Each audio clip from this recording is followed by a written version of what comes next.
લોકસભા ચૂંટણી 2024 અંતર્ગત ભારતીય જનતા પાર્ટી દ્વારા શહેરના માર્કેટિંગ યાર્ડ કોન્ફરન્સ હોલ ખાતે સમીક્ષા બેઠકનું આયોજન કરવામાં આવ્યું। ભાવનગર શહેરના માર્કેટિંગ યાર્ડ કોન્ફરન્સ હોલ ખાતે લોકસભા ચૂંટણી 2024ના પરિણામ અંતર્ગત સમીક્ષા બેઠકનું આયોજન કરવામાં આવ્યું હતું, જેમાં આ બેઠકમાં ભારતીય જનતા પાર્ટીના યુવા નેતા અને કોળી સમાજના આગેવાન એવા દિવ્યેશભાઈ સોલંકી દ્વારા આ સમીક્ષા બેઠક અંગેની ચર્ચા કરવામાં આવી હતી। આ બેઠકમાં પ્રદેશ, તાલુકા, જિલ્લા સંગઠન મોરચાના હોદ્દેદારો તથા પ્રમુખ મહામંત્રીઓ, નગરપાલિકાના પ્રમુખશ્રીઓ, જિલ્લા સદસ્ય, તાલુકા સદસ્ય, સરપંચો તથા પાર્ટીના દરેક મોરચાના હોદ્દેદારોએ ખૂબ જ મોટી સંખ્યામાં હાજરી આપી હતી। ચૂંટણીના ટાઈમે આવતા હોય છે, કેટલી પ્રકારના સમીકરણો બનતા હોય છે। કાર્યકર્તાએ પોતાની ઈમાનદારી સાથે કામ કર્યું છે। કોઈ કાર્યકર્તાને આપણે ક્યાંય એની નિષ્ઠા અને છે એ જિલ્લાએ જોયું છે, જિલ્લાનું પ્રદેશે જોયું છે। એટલે આપણે જે કામ કર્યું છે એમાં આપણે નિષ્ઠા અને પ્રમાણિકતાપૂર્વક ભારતીય જનતા પાર્ટીને વધારેમાં વધારે મતથી જીતાડીને મોકલવા માટે આપણે કામ કર્યું। ઘણા કાર્યકર્તાઓ હોય, બહાર ગામથી આવ્યા હોય, સુરતથી આવ્યા હોય, કોઈ મુંબઈથી આવ્યા હોય, એ અહીંયા કામ કરીને વ્યા જાય, એને કંઈક ને કંઈક વાંધો હોય, કોઈ કામ છીંધ્યું હોય, ન કર્યું હોય, અન્ય કોઈ પ્રોબ્લેમ હોય, પણ આવતી ચૂંટણી કંઈ આપણી સૌથી પહેલાં તાલુકા પંચાયત, જિલ્લા પંચાયત, નગરપાલિકાની ચૂંટણીઓ આવવાની, તો એમાં એ સમીકરણો કામ ન કરતા હોય તો એવા જે લોકોની યાદી બને એની હારે આપણો સંપર્ક થાય, એમાં આપણી વ્યવસ્થાઓ ગોઠવાય અને આગલી જે ચૂંટણીઓ આવે છે એમાં એવા જે દરેક લોકો આપણી સાથે નથી રહ્યા એવા દરેક લોકો આપણી સાથે રહે એ પ્રકારનું કામ અત્યારથી જ આપણે સૌ ચાલુ કરીએ એવી સૌ પાસે મારી અપેક્ષા। અસ્તુ ભારત માતા કી જય। ચાહે કોઈ કાંઈ પણ માનતું હોય પણ મને અમારા આગેવાન અને કાર્યકર્તાઓ અને સંગઠન ઉપર વિશ્વાસ છે કે આ 80,000ની 1,20,000 આવનારા દિવસોમાં એ પહોંચાડશે એવી મને પૂરેપૂરી ખાતરી છે। એટલે આમાં કાંઈ વિશેષ નહીં, પણ આશરે આપ સૌને આપું છું। એટલું મારું વ્યક્તવ્ય પૂરું કરું છું અને આવતા સમયે સવારે જ્યારે બાપુજી યારે વાત કરી કે આ બેઠક માટે હું રોકાયેલો છું, એટલે આપના ધારાસભ્યશ્રીએ ચોક્કસપૂર્વક મને કીધું છે કે કોઈ પણ આગેવાનોને હજી કહેજો, કોઈ નાના મોટા એવા વિષયો કે પ્રસંગો કે પ્રશ્ન ક્યાંક અમારા સુધી પહોંચાડવાના હોય તો ખાલી અમારા માધ્યમથી, મારા માધ્યમથી મને જાણ કરે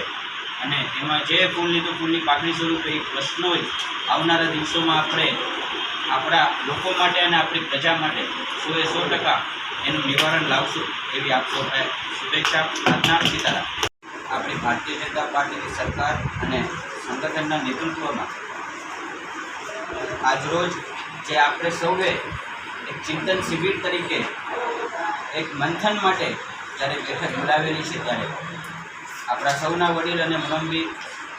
આપણા સૌના સિનિયર એવા વડીલ મુરબ્બી ભાઈ શ્રી ચિત્તરદાદા, જિલ્લાના બંને મહામંત્રી મારા ભાઈ શ્રી ભરતભાઈ, રાજુભાઈ, જિલ્લાના આપણા પ્રભારી અને હાલની તારીખમાં એમ કહી શકાય કે આપણી આ સમીક્ષા માટે જેમને ખાસ કિસ્સામાં મોકલાવેલા છે એવા ડૉક્ટર સાહેબ, વધારેલા તમામ આગેવાનોનું એક આગેવાનોનું નામથી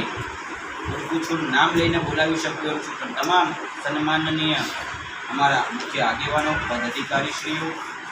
સંગઠનના અને સામાજિક ક્ષેત્રના તમામ વડીલો અને સરપંચો મિત્રો, જ્યારે રિઝલ્ટ આવ્યું ને કાળુ દાદાને બધા હતા બેઠા મામાને, ત્યારે હું હસીને કહેતો કે જોજો ભાવનગર ગ્રામ્ય છે ને એ આપણું નંબર 1 ઉપર આવશે, એ 100%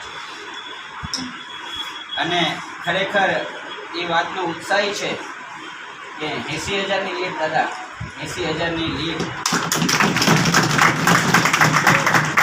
ક્ષેત્રે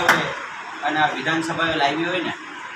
તો હું એનો શ્રેય આપ સૌ મારા મુખ્ય આગેવાનો અને મંત્રીઓ અને સંગઠનના આપ સૌના આટલા વખતના એક અતાત પ્રયત્ન લોકોના વચ્ચે હંમેશા આપ સૌની જે સક્રિયતા છે એવે આજે આપણા ધારાસભ્યનું એ ખરું, જિલ્લાના સંગઠનનું એ ખરું અને પ્રદેશ સંગઠન અને રાજ્યના અને દિલ્હીની આપણી સરકારોએ પ્રતિનિધિત્વને ધ્યાનમાં રાખીને આજે આપણને જે કમળ આપણે અહીંથી મોકલાયું એ કમળને ખૂબ જ વિશાળ સંખ્યામાં મોટું કરીને આવી કાર્યકર્તાઓએ, સરકારોએ હંમેશા નાના વિષયોનું ચિંતન કરી